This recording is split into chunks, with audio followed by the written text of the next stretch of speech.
Wanaparthy municipal chairman vice chairman ఎన్నిక ఏకగ్రీవమైంది. శనివారం వనపర్తి మున్సిపల్ కార్యాలయంలో జరిగిన ఎన్నికకు ప్రిసైడింగ్ ఆఫీసర్గా ఆర్డీఓ పద్మావతి వ్యవహరించారు. సమావేశానికి కాంగ్రెస్, బీఆర్ఎస్, బీజేపీ, తెలుగుదేశం పార్టీకి చెందిన మొత్తం 22 మంది కౌన్సిలర్లతో పాటు ఎక్స్ అఫీషియో ఓటు కలిగిన ఎమ్మెల్యే తూడి మెఘారెడ్డి హాజరయ్యారు. మున్సిపల్ చైర్మన్గా కాంగ్రెస్లో చేరిన బీఆర్ఎస్ కౌన్సిలర్ పుట్టపాక మహేష్ ఎన్నికయ్యారు. వైస్ చైర్మన్ పదవి కోసం కాంగ్రెస్ పార్టీలో చేరిన BRS councillor Pakanati Krishna nomination దాఖలు చేశారు. 2 పదవుల కోసం వీరిద్దరే నామినేషన్లు దాఖలు చేయడంతో వారి ఎన్నిక ఏకగ్రీవమైంది.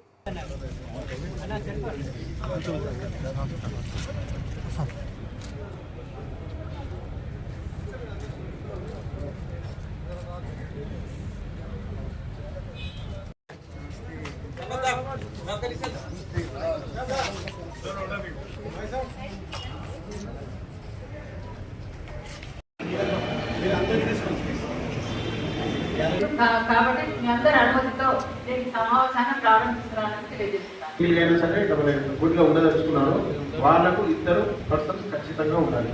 ఒకరు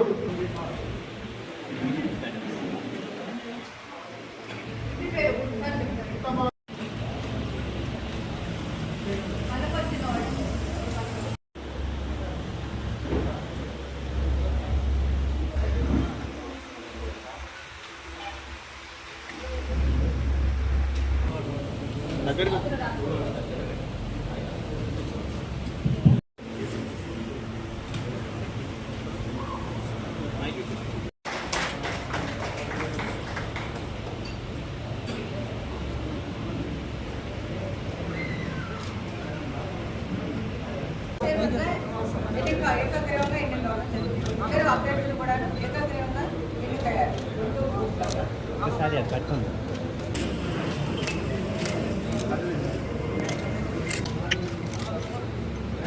మేడం ఇద్దరు కలిపి చెప్పండి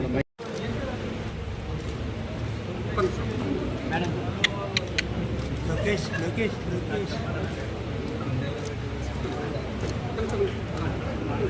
జై కాంగ్రెస్, జై కాంగ్రెస్, నాయకత్వం నాయకత్వం బాబు ఎన్నుకోండి. జై కాంగ్రెస్, జై కాంగ్రెస్, జై కాంగ్రెస్, జై కాంగ్రెస్, నాయకత్వం నాయకత్వం. నమస్కారం. ఈరోజు వనపర్తి పురపాలక సంఘంలో జరిగిన చైర్మన్ మరియు వైస్ చైర్మన్ ఎన్నికలో ఈరోజు ఎన్నిక కాబడిన పుట్టపాక మహేష్ చైర్మన్గా అండ్ వైస్ చైర్మన్గా అన్న కృష్ణ గారు, మా కర్ణాటి కృష్ణ గారు, వాళ్ళిద్దరికీ ప్రత్యేక అభినందనలు, కంగ్రాచులేషన్ తెలియజేసుకుంటున్నా. ఈ కార్యక్రమానికి సహకరించిన గౌరవ కౌన్సిలర్స్ అందరికీ పేరున పార్టీలకు అతీతంగా, కాంగ్రెస్ పార్టీ పరంగా పార్టీలకు అతీతంగా సహకరించిన ప్రతి కౌన్సిలర్స్ ప్రత్యేక ధన్యవాదాలు తెలియజేసుకుంటున్నాను. ఒక వనపర్తి ప్రజలకు చిన్న సందేశం సందర్భంగా ఇద్దామనుకుంటున్నా. వనపర్తి మున్సిపాలిటీలో కానీ, వనపర్తిలో నియోజకవర్గంలో కానీ గత ప్రభుత్వంలో అభివృద్ధికి ఏం నోచుకోలే. ఒక రోడ్ వైడింగ్ అని చెప్పి 4 బిల్డింగ్లు అంటే అది డెవలప్మెంట్ అనుకున్నారు. అది కాదు. డెవలప్మెంట్ అంటే ఎట్లుంటుందో గౌరవ ముఖ్యమంత్రి గారి సహకారంతో వనపర్తి ప్రజలు ఇక్కడ నన్ను ఎమ్మెల్యే ఎన్నుకున్నారు. నాతో పాటు కొత్త వచ్చిన వారి కానీ, గౌరవ కౌన్సిలర్స్ కానీ, వాళ్ళందరికీ ఆత్మగౌరవ పోరాటమే ఇక్కడ రోజు తీసుకొచ్చింది. వాళ్ళ ఆత్మగౌరవ పోరాటానికి వాళ్ళు ఆత్మగౌరవమే ఇచ్చింది. రాబోయే రోజులలో వనపర్తి ప్రజలకు కొన్ని అనుమానాలు ఉన్నాయి. వాళ్ళు చైర్మన్ అయితే ఎట్లా, వీల్ చైర్మన్ అయితే ఎట్లా, వైస్ చైర్మన్ అయితే ఎట్లా, ఇవన్నీ వాళ్ళకి అన్నిటికీ ఇన్స్టాల్ పెట్టేసి అంటే ఒక పాలన అంటే ఇట్లా ఉంటుంది.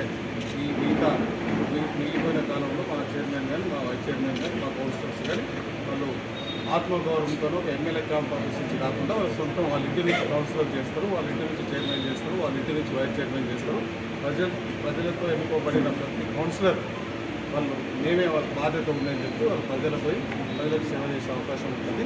ఎవరు వాళ్ళ మీద ఎవరు పెత్తనం చేయరు. ఇండిపెండెంట్గా వాళ్ళు పనిచేసుకుంటారు. రాబోయే రోజుల్లో అందరికీ ధన్యవాదాలు.